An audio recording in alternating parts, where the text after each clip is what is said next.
Bonjour, bienvenue. Je vous touche quelques mots rapides sur le sentiment d'impuissance qui peut arriver dans nos vies, qui est souvent construit, et comment le comprendre et comment s'en protéger, comment faire différemment pour pouvoir entretenir sa santé mentale et sa santé physique, les deux. C'est différent pour chaque personne, le sentiment d'impuissance.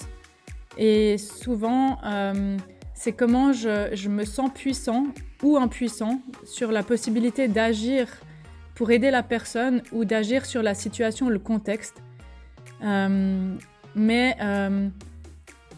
je ne sais pas si je me sens puissant ou impuissante dans mes propres capacités d'agir face à ça. C'est lié à mon histoire et ça m'habite à chaque moment, ça peut m'habiter à tout moment dans la vie. Et puis, ce qui découle de ça, c'est des comportements toxiques ou malsains, inadaptés, ou des schémas qui sont répétitifs dans les relations amoureuses surtout et dans toutes nos relations. Si cette impuissance, elle n'est pas intégrée, si elle n'est pas revisitée et acceptée comme quelque chose qui est normal, qui varie au cours de la vie, qui est évolutif.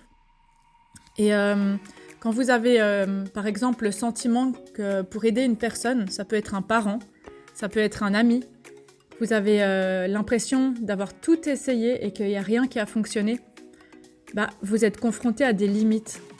D'accord ? Est-ce que à ce moment-là, je vais imposer mes solutions, je vais forcer, je vais continuer, ou est-ce que je vais lâcher ? D'accord ?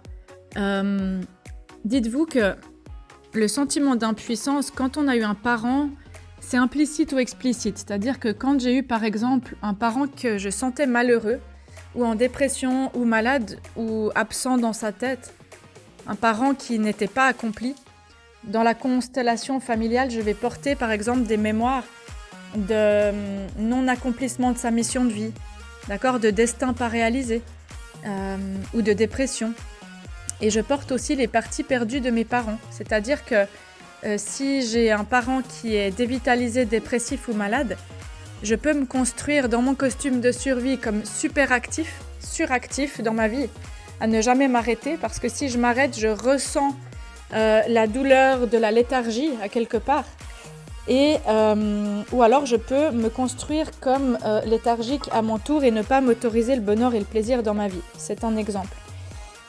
Et je me sens impuissant et je ne me sens pas capable en fait d'aider l'autre personne, de la rendre heureuse. Et de ce fait, je ne m'autorise pas à être heureux ou heureuse dans mes relations, dans ma vie de manière générale. J'ai envie de vous dire quelque chose, c'est que chaque personne est responsable de sa propre vie. Il existe aujourd'hui vraiment beaucoup de méthodes pour aider les personnes. Et en fait, on peut tendre une clé à la personne. Si la personne, elle veut pas la prendre et la mettre dans la serrure, on peut pas la forcer à ouvrir la serrure. Donc c'est important de questionner mes propres limites et de les respecter. Jusqu'à quand je vais m'oublier, jusqu'à quand je vais essayer, jusqu'à quand je vais me dévitaliser. D'accord ? Je revisite mes attentes et puis je valorise les forces et les faiblesses de chacun. Et c'est aussi un cadeau qu'on fait à l'autre de laisser tomber. La personne doit aller chercher en elle ses propres ressources pour aller mieux. Moi, je peux demander de l'aide de mon côté parce que je n'arrive pas à gérer mon sentiment d'impuissance. Je peux me laisser le temps du deuil que cette personne ne va pas bien, que je suis impuissant, que j'ai des limites et que je ne peux pas changer la situation. Je n'ai pas de contrôle sur la situation. Donc là, vous pouvez privilégier certaines attitudes qui sont plus saines pour votre santé mentale. Vous pouvez garder à l'esprit régulièrement que tout simplement d'être présent, d'être bienveillant, d'être accueillant et d'être empathique, mais de ne pas essayer de faire quelque chose, ça suffit. De prendre le temps de vraiment identifier le besoin de l'autre personne et voir s'il y a des alternatives dans votre accompagnement en respectant vos limites, mais en respectant les limites de l'autre personne et son propre chemin de vie, surtout son propre rythme. Si une personne, elle ne veut pas être aidée, ou qu'une personne, elle ne veut pas aller mieux, vous ne pouvez rien faire pour l'aider.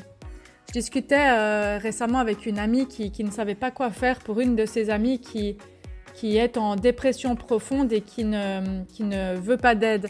Elle veut être écoutée, mais elle ne sait pas recevoir la bienveillance et l'accueil empathique. Et dans ce cas-là, à un moment donné, je peux dire j'ai fait tout ce qui était en mon pouvoir, mais là, c'est en train de me tirer vers le bas aussi. Donc, comment je peux avoir la sagesse, moi, d'aller demander de l'aide dans cette situation?